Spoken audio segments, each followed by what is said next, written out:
Welcome back to the channel. This is Mick Ruby. How you all doing? This is our top stories for today. 100%. You can see here on the screen that what we're going to talk about is Antony Martial transfer update to Fenerbahçe. Is that in jeopardy?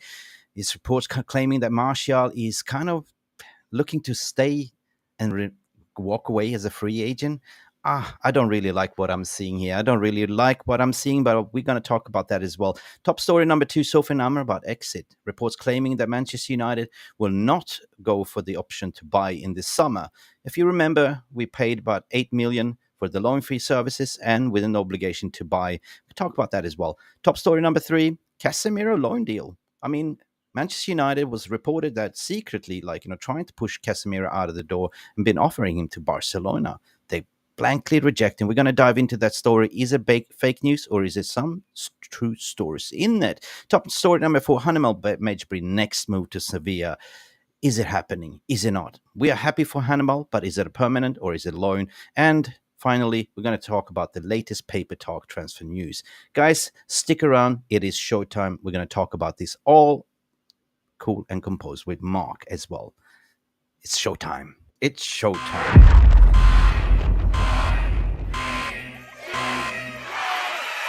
Welcome back to MUFC Realist TV and Beat the Press. Please stay tuned to find out these top stories with your host, Mick Ruby. Welcome to Beat the Press. Here we go.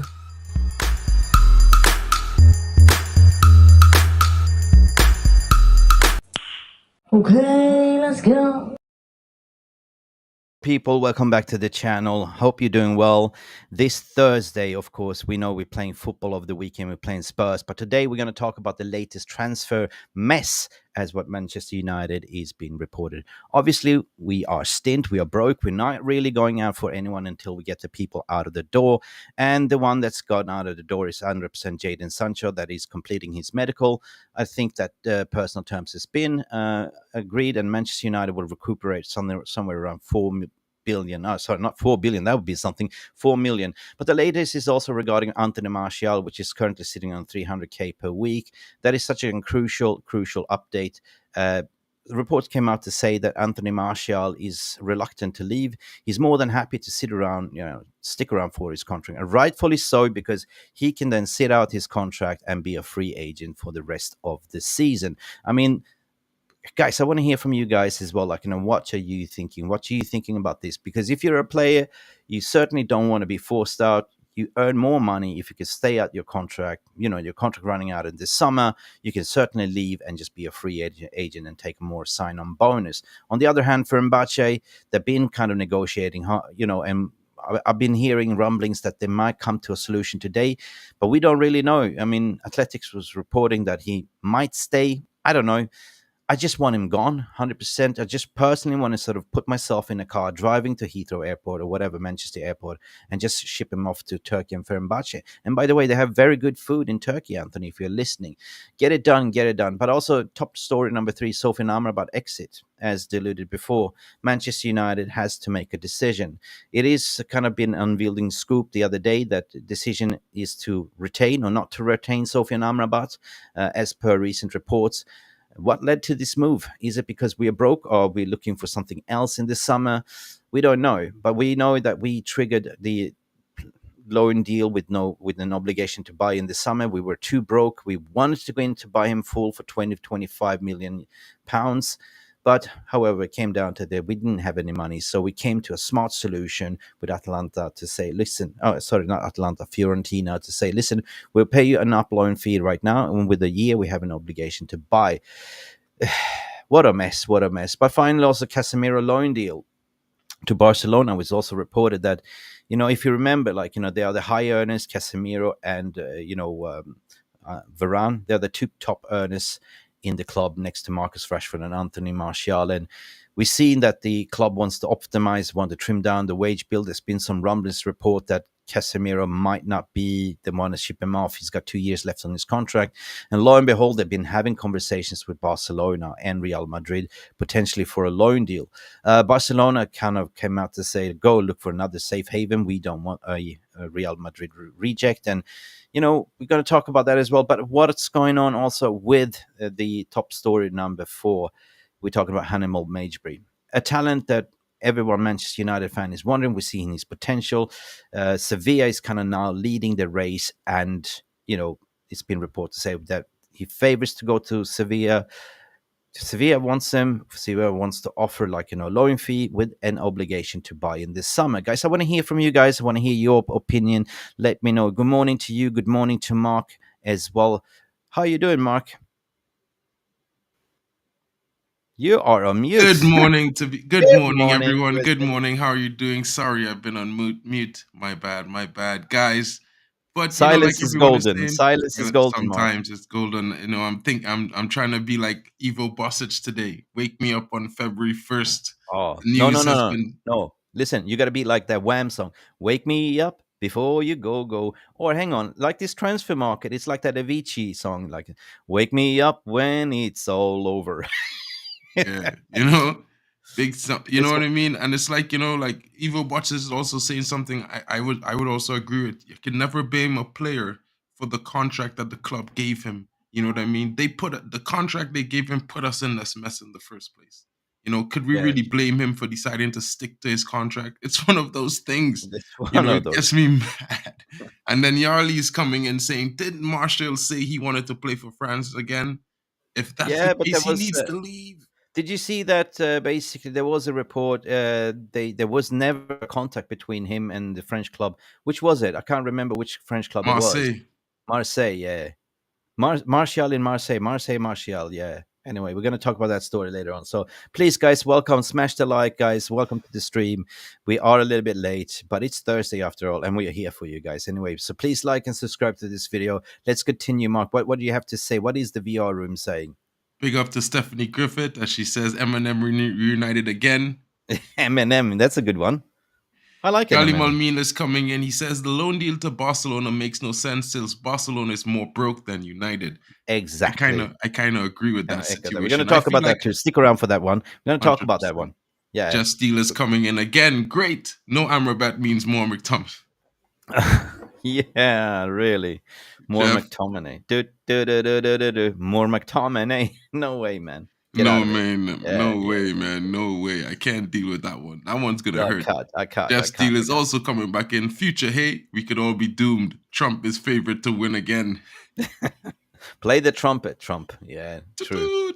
You know what I mean? Yeah, but we're not It's going one to of talk those about things. politics here. I know there's an election coming around in US going on, and it's a crucial one. You have Mr. Magoo running the show, the senile Mr. Magoo. At the end of the day, Dano Levis is saying good morning to all of you. Good morning, Dano. Did I say the name correct? Dano Lewis. Yes, 100%. Stephanie Griffith, what did you say? Remember, like and subscribe, please. Yes, please, like and subscribe. We love that. There's thumbnail buttons, there's thumbs up buttons and all of that jazz. You know what it looks like, It's got a thumb in the middle of it. It's not the middle finger, you know what I mean? It's this one, what I'm talking about. This thumbs up, please like and subscribe, people. But if you want a reference, it's not this one. Because that's the one we give to the Scousers. And to the Glazers. And to the Glazers, yeah. Every day. So, Mick, as you were saying, top story number one, Antony Martial transfer update, Fenerbahçe deal in jeopardy. Guys, and I know, Mick, you've been on it from the beginning talking about this, calling them out. As you said, when they said they offered us £8 million to get the transfer, but we all know Antony Martial contract is ending in the summer, and they would much prefer to do a deal directly with the player, and the player would also prefer that as well. So, could you really blame Antony Martial for not accepting the move and trying to see out his contract? Is that a question to me? Yeah. As a player agent, as an ex-player agent, I can't blame him because I would advise my client to do the same. You have no obligation to move. If the club is trying to force you out, it means the club wants to cash out. But as a player, you can stick around for another, for the remaining of the season. You're getting paid, and then you make agent make more money, player makes more money, and you can have a sign-on bonus and go for free and have higher earnings. So for Martial, it makes sense for a business perspective. And remember, nowadays footballers are not football players; they're businessmen. When they say I'm not going to train, so I'm going to work, and this is the way they see football as a job, right? Like you and me, we're sitting here. This is a job. Same for footballers. It's a job. It's a business for them. So why would you be forced out for an employment contract where you're sitting right now? Let's say you work for Think Media, you're really happy, but then you have Sky News want you to join for lesser money, right? And you said, "No, I'm happy to sign up right now, but I join in 6 months. That's my notice period. See you later," right? So, in layman's term, this is how you can sort of see it, right? And you can also flip it around from the club's perspective. From United, desperately trying to get rid of his wage bill. So, there was reports to saying that they were so desperate and stupid and naive to discuss even further to extend Martial's contract with 1 year, not to lose value, just so they can loan him out for 6 months and then potentially sell him. So you can see like the twists and turns, right? But we will see how this will land, because I read a tweet today that major updates is expected today. How do you see 100%. it, Mark? Do you agree with what I'm saying, or do you see something differently? What would you do if you were Martial? Well, I kind of agree with what you're saying based on the fact that, at the end of the day, I have to think what is best for me if I was in his position. I'd think Mm. what's best for me first, and then I would work it out. But at the same time, I'm thinking it from the perspective of, if our club is going in a new direction, then maybe we need to think of termination, paying off his contract, and getting it Yeah. done, because at the end of the day, change is needed at the club. And if they're serious about this change, and the 25% stakeholders are serious about showing the fans that they mean business, then they need to do something drastic. You know what I mean? Make an impact. Yeah, but even if you terminate his contract, you still have to pay him out for the remaining of the season. So that is a little bit complication, right? You can terminate and say, off you go, right? But then you're losing, and you're saving, but you still have to pay Martial the remaining of his contract, right? So there is the Achilles heel. That is the nemesis. That is the stumbling block, right?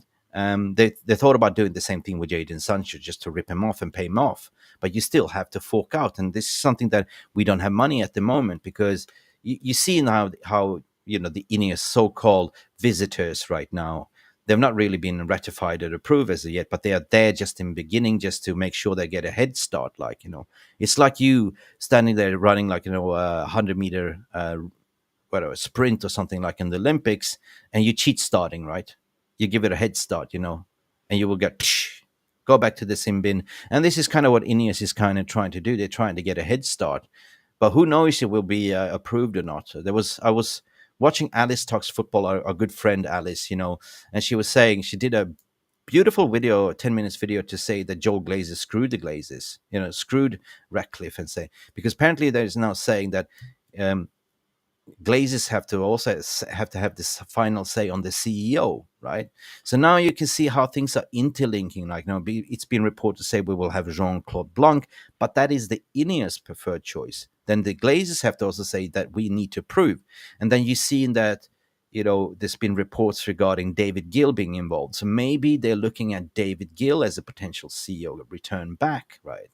So there's a lot of things that's going on that we don't know at the moment, mate. Yeah, So what you're I saying, mean, Dana Liv, is let's just going to read the comments. If Tony leaves, you're confident the club is bringing in a replacement? No, I'm not. To be honest, I'm not. oh, Are you? I'm not If the, confident at I'm all. not, Also, Dino said it's Dino, like Dino Baggio. oh, Dino, yes, sorry. Dino. Yeah, better spell Dino, like Dino Baggio. Fantastic. Big up for correcting us, Dino. I'm a little bit of a word blind, and dyslexic, to be honest, yeah. I don't know, man, this is so sensible topic. If you read a lot of the pundits and ex-players has been calling them out to say it's time to go. I think it was two club legends that were discussing it. I think it was also let me see, I read this article. Dwight York was expressing it in a podcast, and said believe it's time to go for Antony Martial. It's been way too long. Basically, Dwight York is a treble winner. He's one of our legends, to say, what? I'm a good striker. I'm a legendary striker. What have you contributed? And it says it comes to a mid-period to increase speculations if Anthony's future, with the latest report suggesting he's turned down the interest for likes of Fenerbahçe, Marseille, and Saudi Pro League. And Saudi Pro League is also coming in there, because they can offer money. But the question is, as a player, you have the right to choose where do I want to finish my career. But you got to look yourself in the mirror. Am I fit enough to play? Maybe Saudi League is not a bad idea. Like, they pay good money, right? But he's kind of deluded that he wants to stay his contract to the end of the summer. He's been heavily criticized by us fans, by Dwight York, by pundits, Roy Keane, it's XYZ. So Keane is mean. When Keane speaks, the jungle stays still, which you know what I mean. Emal, big up Emmanuel F. Long. What you saying? Good afternoon, Mick. Good afternoon. It is afternoon. Where are you? Eminem is in the job, doing a great job. We love you too, man. We seriously love you. Big up to you, bro. Big up, big up. Yarli Malmin is coming in. I do not expect any movement on who comes in until after Sir Jim gets approved. Don't think he can hire anyone until then. Now papers are just making too many clickbait stories, guys. Yeah. Just Matters is coming. Yeah, no, true. Let's stick to that story as well, what Yarli is saying, and discuss it, debunk a little bit. I think that is the key, what you're saying there, Yarli, 100%. I don't think we will see any ins. We're more likely just to see outs. I don't see any reinforcements. And if we do, it will be late January window, as per usual, right? As just a panic one. I don't see any links to any striker that will help us. I spoke about Benjamin Sesko because he's available in January, and there's something that I can see us bringing in. But I don't see any other striker that can come in right now, right? We've been talking about, Eminem is here to talk about Mark. Everything points down to, the big money spendings in the summer. We did a piece yesterday to say that, Sir Jim Ratcliffe comes in, puts in money. That means that we can spend over to about 200 to 300 million pounds, like in the summer window. So what we're seeing here is the big overhaul plan, right? So I don't see, man. Nigeria is in the house. Big up. So I don't see, personally as a realist, I don't see us getting anyone in, as I alluded before. Maybe a panic buy, maybe a panic loan in the end of January. Because remember who's still in charge, Mark? The Glazers, the Glazer and John Murtaugh. And John Murtaugh. The madness. You know what I mean? We spoke the formula. We spoke about the madness yesterday. Everybody says John Murtaugh madness. To me, it's the formula. Rack up freaking fly points. Go have a coffee date with Veronique Rabiot and get rejected and go again. How does these guys keep their jobs making these simple mistakes? You know what I mean? You can't even wine and dine to get a contract signed. You get rewarded for, how do I say, for being bad at your job.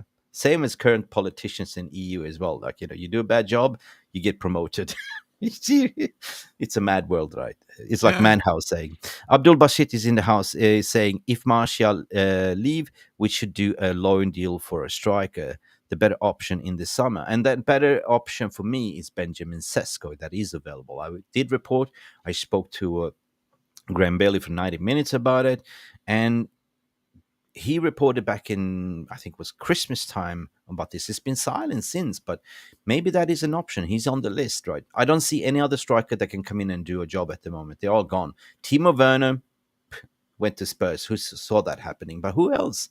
Grassi, they won't pay money. He wants money, and we can't loan anyone else. So I don't know, man. I don't know. Yeah, keep an eye. You keep an eye on the transfer market. So do you see anything? Well, the Garassi thing is a weird one. For me, it's one of the more plausible options because the price is not bad. £15 million is pretty much not cakes. But the only problem with what says Garassi asking is that he wants game time. He wants to be a crucial player. He wants to be a starter. He does not want to be fighting for his. Well, I can't say if he does not want to fight for his position, but he wants a certain confirmation on game time. That's the main deciding factor for where he will choose his move. The game time. So it's one of those things. I think the Dybala links might not be too bad. We do have a young. Dybala's in number 10. Dybala's not a striker. He's very good at false nine though as well. He plays false nine for Argentina at the World Cup. False nine for Roma. My thing is, sometimes maybe Bruno being optionable might be a good thing. Having Dybala come in might give Bruno a chance to sit on the bench and see his mistakes as well. He might give a different view going forward. And we know he can create goals. We Yeah, know he but can score there's goals. another player that we forgot about that is a number 10 as well. Or I don't really know what is his best positions coming back from injuries, and that's number 7 Mason Mount, right? We haven't seen much about Mason Mount, and I was having a little bit of a Twitter debate with Alice Talks Football as well, because she's defending him. I can understand, but I don't have an opinion because I can say, like, I haven't seen much about Mason Mount this season to even cast an opinion because he's been injured, right? So Mason Mount can play that number 7 and number 10 role as well. Yeah, and this is something I would say, right? I've seen Charlie McNeil, I've seen Joe Hugel. I like them.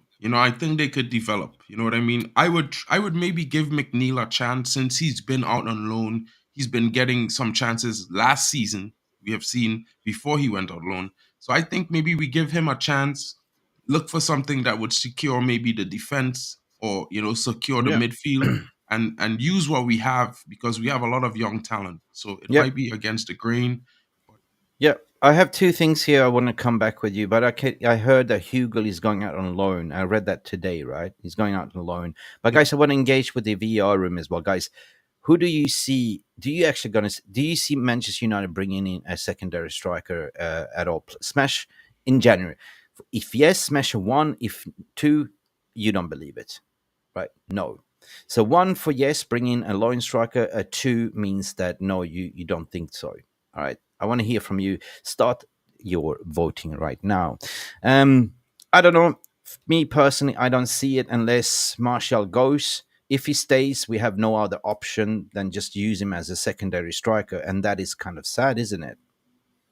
Yeah, it's kind of sad. I mean, we also have Ahmad, and I forgot to mention that just now. And from what it Ahmad, seems to yeah, me, it looks like he's in the manager's plans. he is And as a we number know we 10 all know potentially. he could Yeah, play number 10, he could play false nine, he could play off the wing. So for me, yeah, I would like the manager maybe to get one or two key signings in January, maybe that could help bolster the squad. But I was always thinking maybe first priority get a defender in, someone who could be consistent in the back and provide consistent backup going forward. Learning the trade going out to the rest yeah, of the season in I like preparation for Ahmad a next season lot. as well. Yeah, I So agree with you. let I want to see more about Ahmad. I really, really love that player. So yeah, I mean, he can play multiple positions. He can play right wing. He can play number 10. I mean, he's such a gifted player, right? And everyone has been talking about ever since he arrived at the camp. Like, this guy is sick. This guy got ability. He's a baller. So I want to see who is Ahmad. We haven't seen. Let's see what people are saying. Like, one was that two. Nope, they don't see it. One was actually for yes, we're going to bring in a loan striker. Two was no, I don't believe it. Madhouse is saying two. Abdul is saying one. He believes. I believe we can fly. Welsh Girl 68 said in one. George Vukalic, big up George Vukalic, saying one as well. Jeff Steele, one, but it will be another Weghorst. Oppan Weghorst style. Whoop, whoop. I don't know, man. Bring back Uncle Igaloy. To be honest, right? One, but there'll be a dead player. A dead player. What does that mean? Would that mean? I don't know. I don't know. One, says Dino here. And what else do we have? Majority of people saying one, use Martial as a prime striker. Rasmus is not good enough. Oh, Ivo, you are the most critical member in this chat, and I really express your opinion. But please explain yourself. What do you mean with that? Do you think that Martial can play in the 90 minutes, complete the full 90 minutes? He hasn't even been able to do that, sir. So yeah, I can see your logic, but I just don't see it, mate. Yeah. Dino Lewis is saying Hugo just signed for a new deal last night, and exactly, and that is the news that I was looking for. But I think it was a loan deal, wasn't it? yeah, he got a Matt, loan deal to Burton Albion. yeah, to Brighton Albion. Burton Albion. Burton, yeah, okay, Burton. It's a good one. It's a good one. Madhouse, which of our players could play false number 9? The question is, who can play false number 5? Maguire. Boom, gotcha there. Stephanie Griffith is coming in with a good shout. Other alternative play these wingers, wingers centrally, And I guess she's referring to like Rashford, maybe even Antony, or even, maybe Garnacho. Depends on the style. I mean, if you have fullbacks bombing forward, then you can sort of have inverted wingers You can play with the front three like a narrow, but that means that they have to press all the time and attack all the time. So yeah, but I don't think Ten Hag's going to do that. But it's a good idea. True. Do we have even the personnel like fullbacks bombing forward? I mean, we've seen glimpses of Dalot doing it. He's getting better and better. I see the development. Aaron Wan-Bissaka is getting better and better and going forward as well. And Aaron Wan-Bissaka is probably the only one that do cutbacks passes from the byline, right? But at the end of the day, there's nobody in the box to receive it and to shoot it, and that is the big problem, right? Alan, how you doing, mate? Good morning to you, Alan. Let's have a drink or coffees. 12 likes. What's going on here, peeps? We're slaving here in the breakfast kitchen, making egg and bacon and sausage, whatever you preferred. Please, guys, do not forget that thumbs. You know how it looks like, the thumbs up, thumbs. It's so important, right? And it looks like this, not like this. I'm sorry about that. It looks like this, thumbs up. This one is for the Glazers. You know what I mean? This one is for the Glazers. Remember this one. Okay, guys, smash the like button, please. If you haven't subscribed, hit that notification. It's so important for this channel and for this algorithm. We are on a road to 25,000 subscribers. We want to reach that by the end of the summer. What's Emmanuel saying? Mick, our fans over there are not helping the club because they're the people that are supposed to stop this Sir Jim deal. I mean, I kind of agree with that. Full sale only, 100%. Glazers out. But there's still uncertainty. There's still not, he ain't over to the fat lady sings. And there's so many questions that needs to be asked. I kind of, from yesterday's podcast, what we did with Paul, my eyes were kind of a little bit widened to see, I understand what they're trying to do here. And it's called generational makeshift, right? They're trying to sort of bleed out the aging squad, trim down build up from the younger players that is on 100K, 150K, and keep it a cap on that one, right? And typically when you do a rebuild, it starts by Brailswell, they do it to see what is the best optimization marginal percentage what we can do. Well, thank you for your loyal service. You've been performing, but you're not good enough, or you're old enough, or you're too expensive. We can get the same quality for the lesser price. And we haven't seen that for ages, like 18 years or 10 years since Sir Alex Ferguson 11, So I don't know. I'm conflicted. I want this team to win. I want to love this team, but currently I don't really love this unbalanced team. I want certain players out because I can see that they've done at the club. They don't offer anything. I'm a big advocate to get actually Scott McTominay out and Maguire, and even replace Luke Shaw, replace certain positions, right? And start from the youngsters academy, what we discussed yesterday in yesterday's podcast. And guys, if you didn't see our podcast yesterday with Paul, go back in the timeline and check it out as well. It was really brilliant. It was an eye opener. What are you saying, Madhouse? I'd rather to see Antony as a false number 9. Yeah, Antony as a false number 9. Antony dos Santos, Boca Bonito. Yeah, he can work. He can work as a false number 9, or even a Pellistri can also play as a false number 9. Apparently, where is Facundo Pellistri going? What's the latest with Facundo there? No news yet. No decision. No news. We saved it to latest. Okay, let's close this one on Anthony Martial. Let's see what the week will bring. It's a mess, and let's go for story number 2. I don't know if you guys missed it. There was some tweets, there was some articles, not 100% confirmed, but it's leaks coming out from Carrington. It has to be something. It is about Sofyan Amrabat, that I personally did a lot of reports and collaboration with Alfredo Padula. We got him over the line. He didn't have a preseason. He was training there by himself. Fiorentina refused. He only wanted to play for Manchester United as a dream club, wanted to play for Ten Hag. He came in the injury crisis when we didn't have a left back, played the left back position, and got himself like a low. Now he's not really getting into the team. There's something wrong. I don't know. Is he injured? What's going on? Is he not being favored? Is it because we don't want to pay money? We haven't really seen the 100% Sofyan Amrabat, what we know, what I've seen, in the Algerian team and also in Serie A. He's a fantastic player. Maybe he's adapting to the league, but the club is now thinking more of the finances than actually potentially, paying out Fiorentina that deal that they made over the summer. We wanted to buy him. We came to the end of the transfer window. He was waiting. and we didn't have money, so we came to that deal because it was thanks to Sofyan Amrabat that refused to go anywhere else. Like, he did a strike. So Fiorentina didn't have no other option to agree that deal, to pay 8 million and with an option to buy in this summer. Now, reports coming out to say that we might not trigger that. So I want to hear your thoughts and feelings from the VR room. I start with you, Mark. Like, is this the club looking to move on to higher heights? I mean, we know that he wanted Frankie de Jong, but he sees Kobe Manu as the Frankie de Jong type, right? But Sofyan Amrabat, who do you see the club replacing Sofyan Amrabat? Or do you think that Sofyan Amrabat is good enough? This is his first season, and we should go for Sofyan Amrabat as a cheap alternative, because that means that we got to pay 18, 20 million in the summer.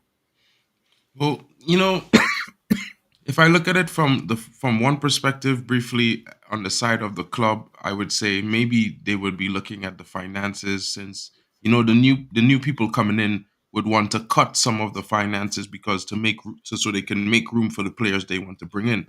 So in that perspective, I would see where there would be some players that might be fitting on the chopping block. However, like I always said, I would deal with the most deadwood first, always, right?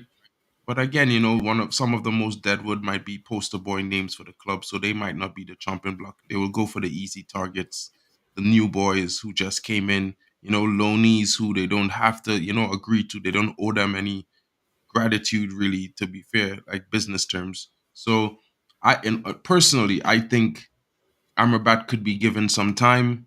He's been here too short a sample size for me to say he's not good enough.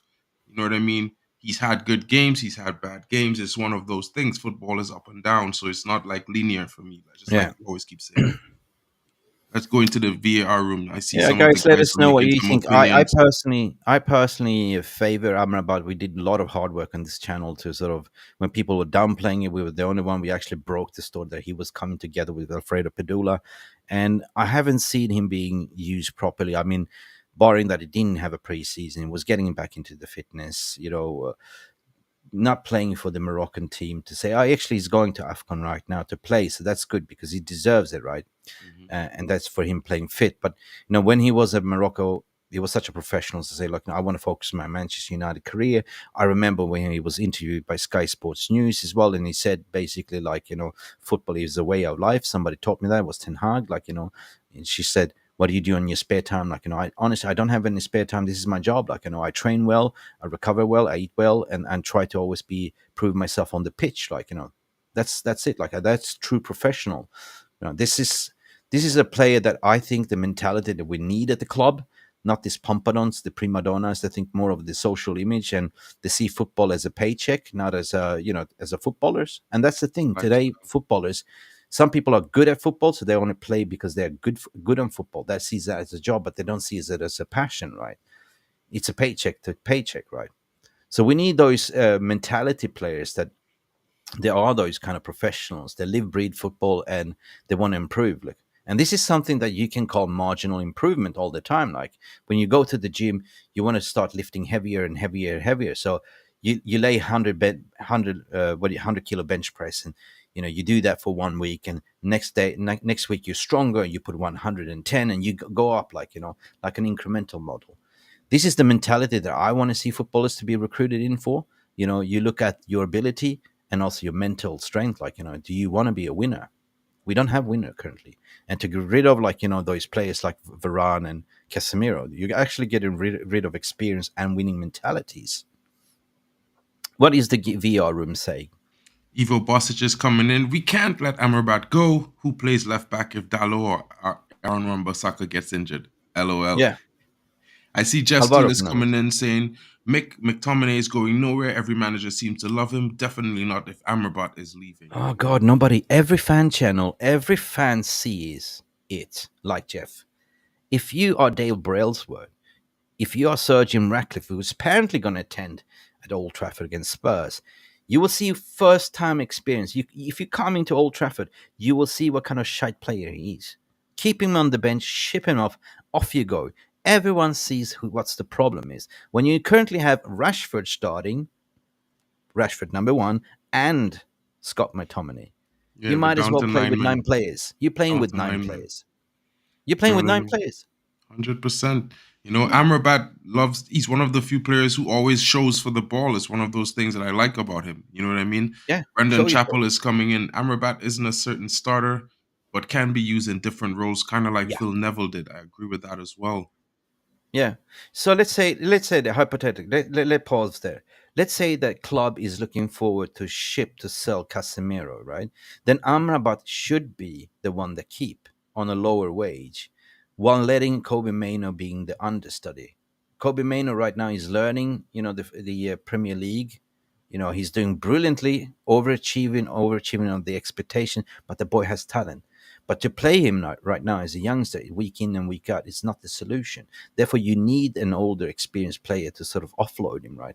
So if you're going to get rid of Casemiro, at least keep Amrabat there. That's my opinion, though. Alan is coming in saying, went with the return of Casemiro is why he doesn't see Amrabat staying at the club.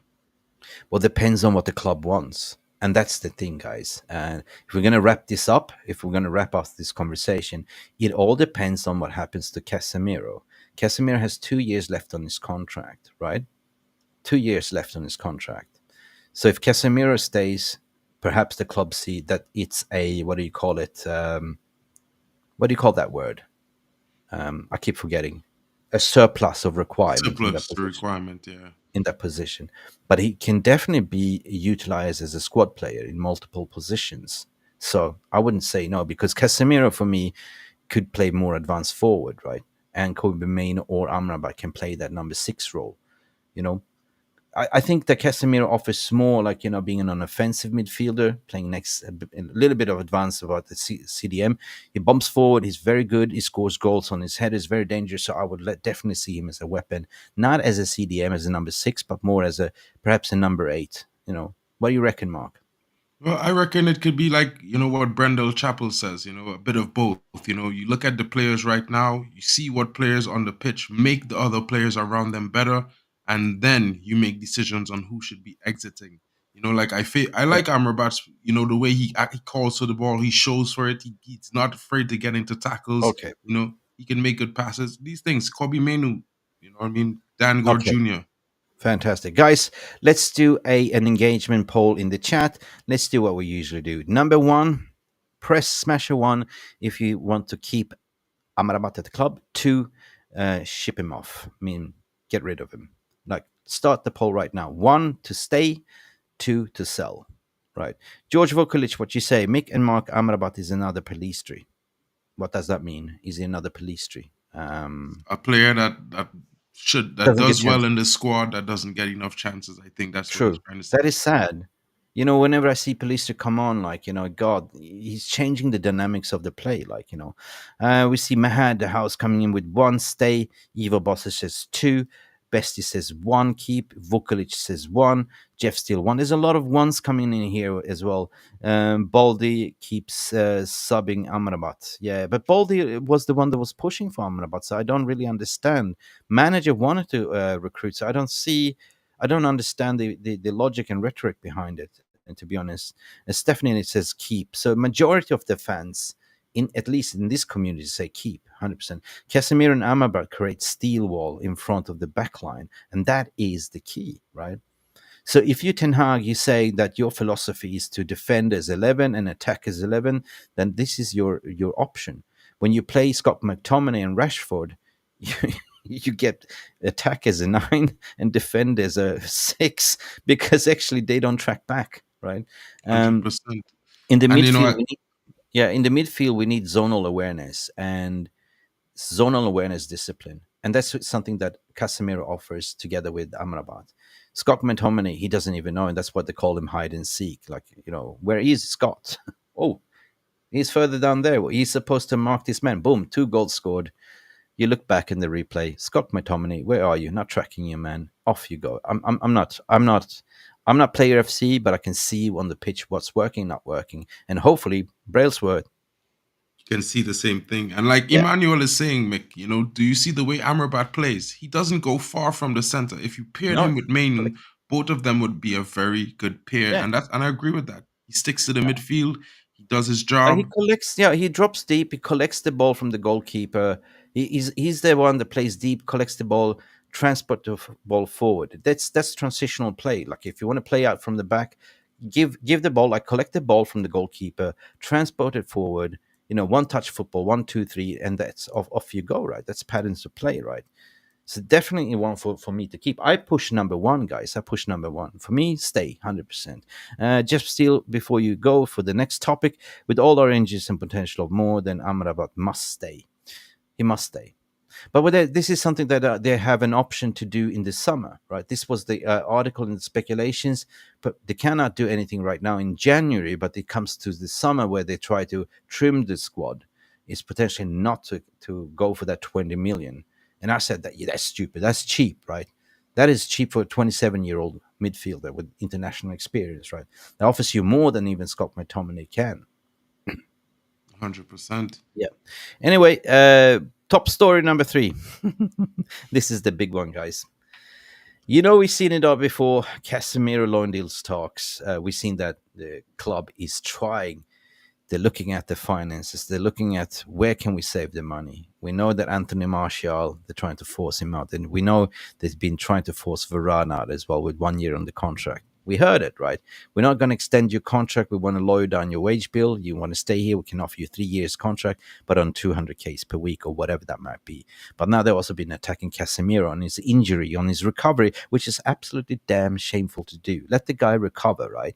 So if it's coming out, I think it's from a footballing operation. I know that they are doing it. I know that they're doing. This is Manchester United we're talking about. They're trying to force this player out.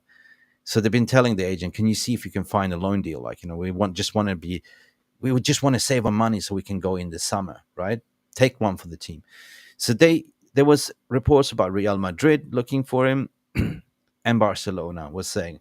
I mean, there was a previous report covered by the People's Person suggesting that Casemiro is one of the players that Ineos and Sir Jim Ratcliffe are keen to move on, either this month or in the summer, what the reports are saying. It's believed that British businessman is eager to see Casemiro huge 350K per week wages, we're talking about pound, removed from the club's books. So here comes the caveat, right? It's all about the money, not about the ability, not about the season. If they're looking to ship him off in January, that means that just give up the season, basically. It's all about trimming everything. It's about saving faces and saving money for the Glazers so you can spend money and prove yourself in the summer. What kind of football operations are you then, Ineos? I'm sorry to say. According to Nacional via Football 365, Casemiro has been offered to Barcelona on a loan until the end of current 23-24 campaign. So they offered him a loan to Barcelona. Apparently, the Catalan Giants were prepared to take the charge, or particularly, but the entire player's salary. But they discovered that we are also in a financial situation. They said, no, look for another potential safe haven. Listen, Barcelona is in even a more mess. They were considering it, but when they saw the wage bill, they could not take it. 100%. And that's been reported, but this is something that British media is not kind of reporting because it's not a kind of a homegrown talent. When it comes to foreign players, they don't talk about it. But this is bloody Casemiro, 4 times Champions League winner Casemiro, man. Yeah. And Mark, I'm gonna ask you a question. Catalanians are not stupid, even if you play for Real Madrid, even what Deco did and stuff like that. This is still like bloody good player that will get on the hands for a loan deal, right? Because they're in the mess as well. Well, in a way and in a way not, because I think one of the biggest issues in the deal was the fact that he played for Real Madrid. I mean, his agent it was reported that it was his agent that offered him to Real Madrid on loan. But Real Madrid themselves, Barcelona on loan. But, Barcelona, you might say they're not, I wouldn't think they're stupid football fans. I think they're great football fans. But the thing is, they have that tribalistic nature, that ultra nature. Liverpool. It's like Liverpool United. It's pretty much the same. I mean, if you look at our rivalry, Michael Owen, he did that like he was sitting on the fence, like one side dingling towards Liverpool, one side United, and now he's sitting on a pundit. And which side are you supporting, Michael Owen, when you are a pundit? I'm questioning: are you a Scouser or you are a Mancunian? What do you think? I'd be honest and say this, Mick. In my opinion, he's always a Scouser. He's never been a Manchester United Red. And it shows by his opinions when he talks. Always a Scouser. Once the scars, Always. always the scars is there. Is there. Yeah, there. It's in him. You know what I mean? I'm not mad at it. You know what I mean? But at the same time, it was one of those moves for me as a United fan. I was like, what are we doing here? You know what I mean? I mean, Michael Owen is a top player. He was elite anyway, so you can understand that based on that. But at the same time, when you buy a player from a rival club, it's tough, man. It's tough because you hated Yeah, that player in a way. You love to hate the player. Not like you hate him, but yeah. so good. But I'm just gonna continue reading this story here. The Nacional explained that Casimiro saw Bla- Bluangaran as an interesting. What the hell is Bluangrana as an interesting escape route? But as it stands, he will have to forget about it and will have to stay at Manchester United until he is able to find another refuge. So again, it comes down to same with Anthony Martial, what we started with. It comes down that club cannot force you out. They can come with a suggestion, but you have player power. You have a contract. You cannot. They cannot force you out. The only thing what the club can do, and I don't think Ten Hag will do, is to freeze him out, to not play him. The same thing what they did with Frankie De Jong when there was in negotiations. You saw what happened to Frankie. They were freezing him out, not starting him, playing in the wrong positions, XYZ. Xavi came out, talked shit about him. At the end of the day, they had to keep him, right, because of financial stuff.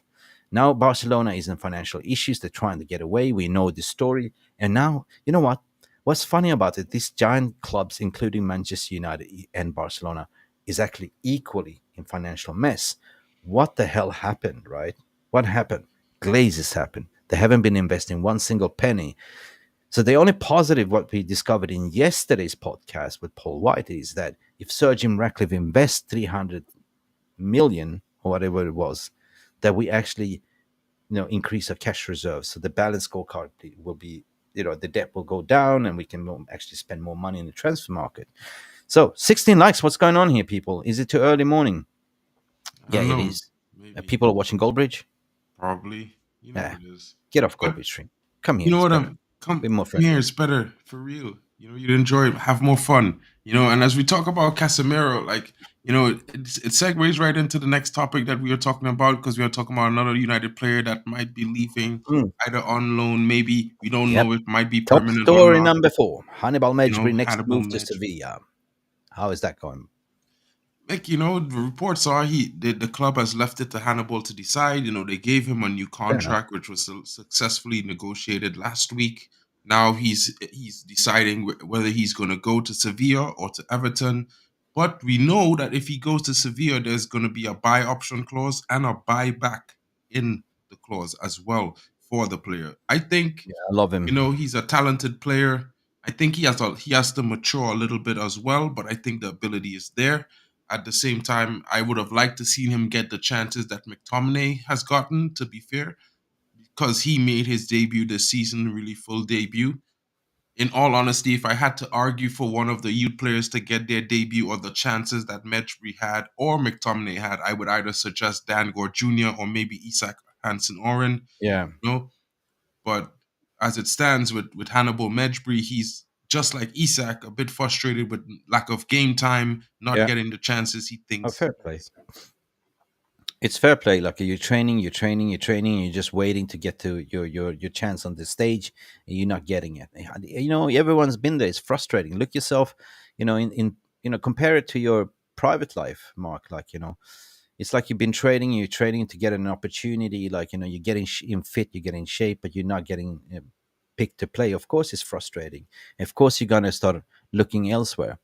Or put it like this: you're trying to date this girl, you're looking, you're doing everything, you're trying to get slim to get a good body, sexy look, you're knocking on the door, she doesn't want to date you, and of course, at the end of the day, you're just going to turn around and seek attention for another girl that kind of appreciates you and wants to date with you, right? Go out with you. Funny, huh? In a way. 100%. Yeah. So listen, that is like that was the big story. What the Algerian coach was saying as well. Like he won't play in Afcon because he knew there was something big coming.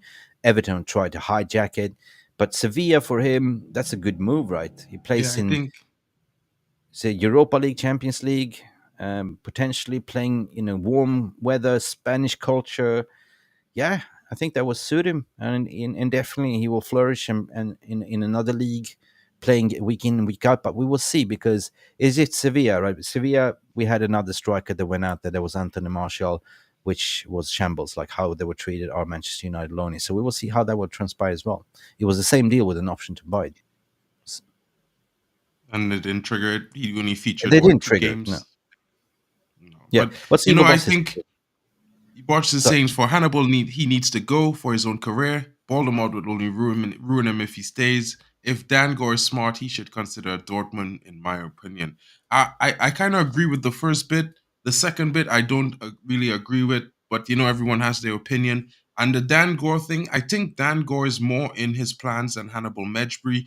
yeah, Dan Gore received like 270 minutes more than Hannibal during preseason. maybe This is hang. Yeah. I mean, Gore is one, and I don't think we're gonna get rid of Hansen Oren Isaac, because they see him. The Europe call him the next Iniesta, little mini Iniesta. You don't want to lose talent like that, and 100% Pelistri. I don't want to lose Pelistri, because we've seen that Pelistri's been potentially going to PSV Eindhoven, right? With an obligation to no obligation to buy, but come back in this summer. And I think that's brilliant, because you know the low center of gravity of I don't know, who do you see Pelistri? You can compare him to a little Leo Messi, Maradona, like Bernardo very Silva, really. Like, Bernardo I think Silva kind of he's type. like the closest thing to Bernardo Yeah. Silva we have. So that's why I'm Right. saying we need ballers. We need ballers with an ability, mental ability. And these people, they know that they come through the academy, they play with under 21s. They know what Manchester United is all about. And currently, if you look at the wage bill, mate, I keep saying this over and over again. And I did this yesterday. Hannibal Mejbri is on 5,000K a week, right? Kobe Maino, 10,000K a week. Facundo Pelestri, 20,000K a week. Amad Diallo, 28,000K a week, almost 30, right? Alejandro Garnacho is 50K a week, but that's about to go up as well, right? These are the young players we're talking about here, right? The highest of all our young players is Rasmus Højlund, currently on 75K a week, right? And we're talking about British pounds, right? 100%. So if you look at that, they're not like the senior, more experienced players, but I can see what the club is trying to do, right? I can understand what the client trying to do too.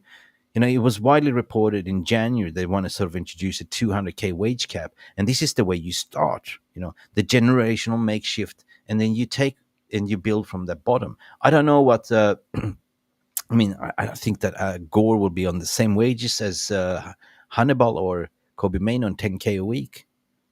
I think he might be on a little bit more than Hannibal, to be fair, because Kobe Manu is set to be given a new contract. I think he's probably going to go up to somewhere like 20K, 30K. I think Gore will be given the same thing. It's one of those things where you look at some of the young performers that we have, and you see the way the manager has been using them in preseason. You see the way the manager has kept. If people look at the training sessions, you see there's always at least 6 to 7 young players in the full team training session. So it's one of those things. Have to What make are room. if I want to bring this to this stage, so to bring a little bit context, what Ineos is trying to do you know what our entire senior payroll total is at the moment? I think it's somewhere like 64 million 209,901,111. a year. Yep. Yep. Base salary is 203,931 pounds, British pounds, right? That is a lot for salaries. Manchester United is paying over 200, almost 204 million, right? And they play for these players' wages. And then you can understand if you can get it down, like, often we see when we play Wigan, here comes the 200 million pound squad versus the what? 20,000 pound squad. Exactly. And they still got 2-0. And we only flogged them with 2-0. So, yeah, it doesn't make sense. It makes sense to me, like, to build from the back, like, from the youth, lower down that salary, like, offer 150 maximum, and off we go. Because if we're going to do a rebuild, do it properly. Like, just total clean slate, start from the, compensation and benefits, and introduce, like, the elite mentality, like, and I'd be happy with that. 100%. I just think some of the we need some players like Casemiro, like the Varans. We're gonna need these players to stay on at the club to light the way as a beacon for these youngsters we have coming through. And like Robs is saying here, if they're not good enough, then let them go. Not every young Yeah, player will make it. It's a fact. exactly. The world is tough. That's football. The world is It's tough. football. I like That's Isak football. Hansen. I think he is one of the players we need to kind of keep for some Mm, reason, because every time I've seen him play, he has an electric spark with him. The only thing I see that might be the reason why he's not getting the game time, like I say, it may not be Eric Ten Hag. You have to remember there's two other assistant coaches that both give him advice that have their own opinions as well. And we all know English coaches love the physicality in players. They love to see physical players. They give less meaning to players with technical ability than players mm, with strength. mm. So, it's one of those things where I think maybe Ten Hag, and I hope that, Isak Hansen kind of takes a step back Yeah, and says to him, well, you know what? If you can we give me have a few plans for you. games coming on in the summer, towards the summer, I will stay, and then we could revisit it in the summer. Maybe I will extend my 100%. contract. 100%. You know, Yeah, yeah, no, that's what he needs to do because I'm willing to extend my contract. I'm getting offer from other clubs, but your offer is not good enough. Tell me one good reason why I should sign, and don't lie to me. And basically, you have to say, "Well, I have good plans for you. This is my vision for you. This is the roadmap for you, Isak, and that's what I want to do." But the thing is, it's the final point on this one, though. If we're going to sell those players, sell them for good value. We've been crap at that. We bought Amad Diallo for 35 million euros from Atalanta back then, and he was like the most talked about, the generational talent, and he didn't kick much ball at all. You seen that City sold what's his name, Cole Parker, to Chelsea for what, 35 as well, 40. Yeah, 35 million plus add-ons. Yeah, It's one of those things. I think that this is one of the biggest focuses United fans have not been paying attention to. The fact that our business model, or the staff who conduct these deals for the last 10 years, they've been failing us, they've been failing failing the our manager. managers, failing They've been the failing the owners, failing manager. the fans. Yeah. You know what I mean? And that is the root cause problem. You nailed it, though. You nailed it. I mean, if you're a manager, you delegate. I mean, at least your job is not to be part of the transfer market. Your job is to give them lists like, this is what I need. It's like you giving your order to the chef, right? I mean, the waiter will take your order, and that is the sporting director, and he takes it to the chef to make the deal, right? Mhm. And you constantly been getting the wrong order back. Hang on, I ordered a filet mignon. What did I get here? Oh, you got a Happy Meal downgraded with a toy. Actually, I throw in a bonus toy. Are you happy? No, I'm not bloody happy. I ordered a filet mignon. Where's my filet mignon? I'm sorry. And there's no value on the market at the moment. You get what you get. So, 100%. in an analogy, in a nutshell, that is how it's been for the past 10 years. So, we have to change 100%. If there is, I'm not giddy about this Ineos 25%, and there's so much things we need to sort of understand. But if they are going to take over sporting control, at least that is the right direction. Start selling for a good value, start recruiting cheap and not expensive shirt sellers, right? Start recruiting players that fit your style of play. And by the way, what is your style of play? Let the manager play his style of play, what he was recruited for. Don't tell him to, no, no, no, you cannot play your Ajax where you have to play, the squad is limited, they're stupid, they're dum-dums, they don't understand football, they only know counter-attacking football. So therefore he tried. I don't think they understood, right? They don't understand. So it's time to sort of make a rebuild, ship him off, start implementing your style of play, right? Let him have free shackles to do that. And I can understand people are pointing fingers, Ten Hag, to say, yeah, it's your fault, it's your recruitment, but is it? I don't think it is. I don't think it is. Manager has certain say in the transfers as part of his contract to say that I have some veto. Antony was definitely his signing, but the way we paid 95 million, it's not his fault. It was the fault of who? The sporting director that was sitting on his ass and did the final panic buy in the last minute. And of course, Ajax took them for the cleaners there. We could have got it for 25, 40, right? I hit. Then Martinez was his signing 100%. I don't believe that Onana was his signing. I think Onana was his signing. I think it was. We don't know. I don't think Mason so. Mount was definitely not his signing. It was a club signing, shirt seller, and he didn't. He got cooked over the summer. He got fucked, to be honest, right? He made like an order, and they fucked him, to be honest. Yeah, like, and his order was cheap. Imagine he ordered from Lidl, Yeah, and they still went to Sainsbury's and got him the wrong thing. yeah.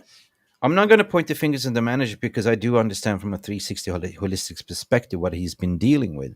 You know, I'm president, you lose half of your squad for the remaining of the season. The number 7 you recruited has not even kicked the ball more than once or twice, right? Your centre back positions, what do you have, right? Injuries, injuries, injuries. And now you see now January is going to kick off. You've seen that the seniors players coming back. Licha, we missed you. Mwah. Casemiro, we missed you. Mwah. No more Scott McTominay because Casimiro is going to take your role. Thank God. So hopefully we can cook for the remaining of the season, right? So it's going to be interesting what's going to happen against Spurs. Do you think that Casemiro will be on the bench? Do you think that Lisandro Martinez will be on the bench? What do you reckon, Mark? We're going to do the manager's press conference tomorrow. We will find out. We'll find out, guys. I think we could look forward more to seeing Casemiro than Lissandro for now because I think his injury was less intensive. I think we need to be patient with Lissandro. Having two surgeries on the same injury is going to be tough. It's going to be a long road for him to be back. I think it's going to take him maybe 5, 6, 7 games to get back to No. close to Right. fitness. But yeah, Oh, let's see how it goes one day at a time. okay. We're running a little bit of a time, and regarding the transfer mark paper talk, nothing much to report, is it, Mark? We're Not signing much. zero by the Same sounds things. of it. Yeah, we basically give most of the reports on the players before this week. Throughout the course of the week, we spoke about Oscar Zambrano, which is still a possibility. The young central defensive midfielder from Ecuador. And there's a lot of, like the still talk with Giorgio Scalvini, the centre back from Atalanta. Yeah. Some talk with the central defensive midfielder as well from Atalanta, you know, in Edison. And there's lots of little references going about with Jared Branthwaite for the summer, as well as maybe other signings and Yeah. talk of Donny Milan on loan. But I think, if you wrap up that the short and sweet, these talks are more to secure the deals for the summer. This is what I believe. Scalvini is for the summer. You know, if we have money, we'll go for Oscar Zambrano in January. But most of these deals we're talking about, for me, sounds is more for the summer planning, for more, the summer signings. I mean, this is Yeah, the way I see it. I don't see it because in January window, if we get one over the line, that's going to be on the famous end of the window, kind of John Murta madness. We're going to end up with Uncle Iggy or maybe the return on the Weghorst, like Opan Weghorst style. We will see, man. But I see that this window is all about getting getting outs. They're trying to force out Casemiro. They're trying to find get rid of the high earners. That's what's being the theme. We've seen Jadon Sanchez out of the door. Donny van de Beek uses out of the door. All of a sudden, we are in surplus in the budgets, right? So it's all key, like what's going to happen with Martial. But Martial, in all fairness, he can stay. He doesn't have to go. He'll sit on his thumb. He'll sit on his ass, collect his money, go as a free agent. But you cannot do that with Varane. Varane has 1 year left on his contract.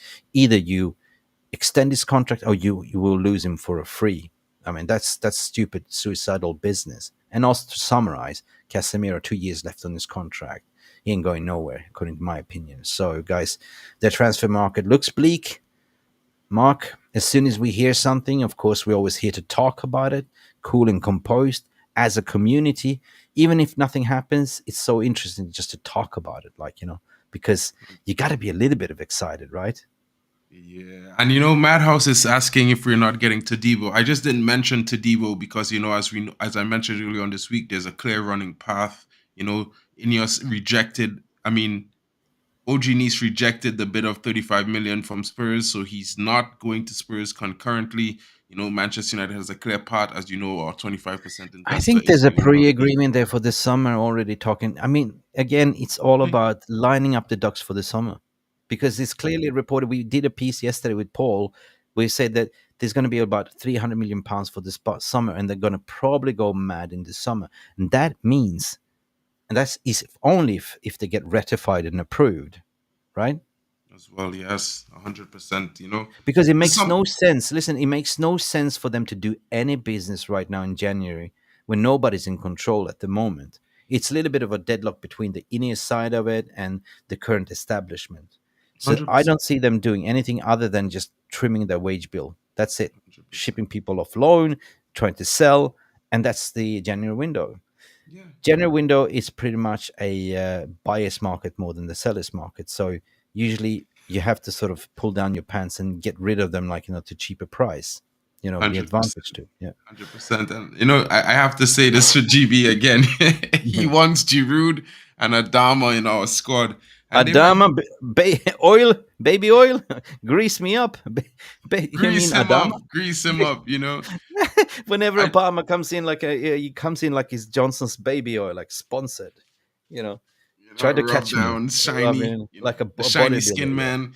What's he up to? What is he up to, baby I'm training? not too sure what Adama is up to recently. I heard he's back at Wolves, or he should be back at Wolves. I know Giroud is on a free, although he's at Milan. He's open to speak to clubs, and he can move if he wants to. Not a bad shout.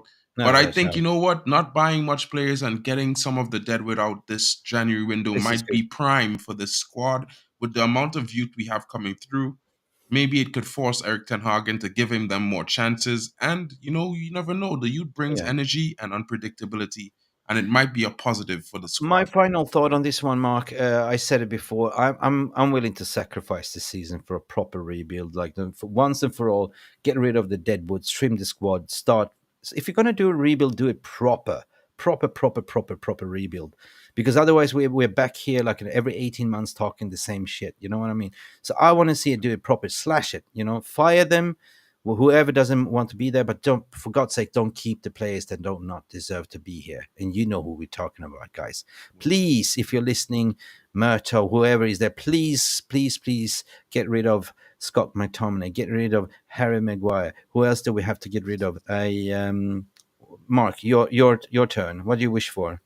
Yeah, I just want Murtaugh to be fired tomorrow. And Murtaugh, and the Glazers out. And Murtaugh. If we can't end the Glazers today, at least we could cut them out by the knees by getting Murtaugh out of here. Who else there needs to go? Darren Fletcher, please. And jobs for the boys, please. And the set piece coach. I can't remember the set piece coach, and get rid of him. And the medical staff, please. So that's it. Guys, before we continue, I will say please like and subscribe. Give us a thumbs up if you're watching in retrospective. That is the thumb. Smash that like button, because it's been Mick Ruby here with Mark Nurse, the M&Ms. They're calling us the M&Ms, the yummy and tasty M&Ms. Always here with the Beat the Press, providing you the latest and greatest Manchester United news and transfer and trash talks. What's going on in the paper talk, Mark? Listen, Mark, good to see you, my friend. And what's the plan for the rest of your day? Just chill, or watch what's going on here in the ether? I can't help but watch what's going on in the ether. I'm a bit agitated right now. I don't like all the bad reports I've been hearing. I was not happy, but I was curious about Blanc and Mitchell and what's happening. And now the Glazers are blocking Blanc. There's still information that Mitchell should be announced before weekend. Yeah, Mitchell, we need. Let's see how it goes. Mitchell need. Ashford was reluctant to leave. He wants 10 million. We find out that this is not going to cause the FFP problems because Ineos will pay. This will be on the Ineos payroll. But Ashford, he wants big money. Mitchell, 100% we need. And also we've been reported that, we're looking at homegrown talent, not just British talent, but homegrown talent. But with Mitchell, at least you bring in an international fleriance, guys. Thank you, Mark, for coming in, for having your say. Thank you, VR Room. Big up all of you madhouses in here, Elian Tenois, Stephanie Griffiths, and all your mothers, beautiful people. Stay beautiful and be nice to each other. Thank you, Mark, for coming in. And time to close the shop, people. Please, guys, I will just remind you that tonight, later on, we have an amazing preview. We're playing Spurs tonight. And today, we will have Vicky Witterbird, part of the panel, together with Stu Wally and Jarvis Cocker. Please tune in. That's going to be 9 p.m. UK time. It's going to be cracking. Debutante Vicky. She's not a debutante. She did a debut on the post-match show last time, but on popular demand, she will be back. Guys, tune in later on 9 o'clock. Please don't forget to like and subscribe to this video. Stay cool and composed, and we shall see you to the next video. Bye for now. That's all, folks. That's it. End the show.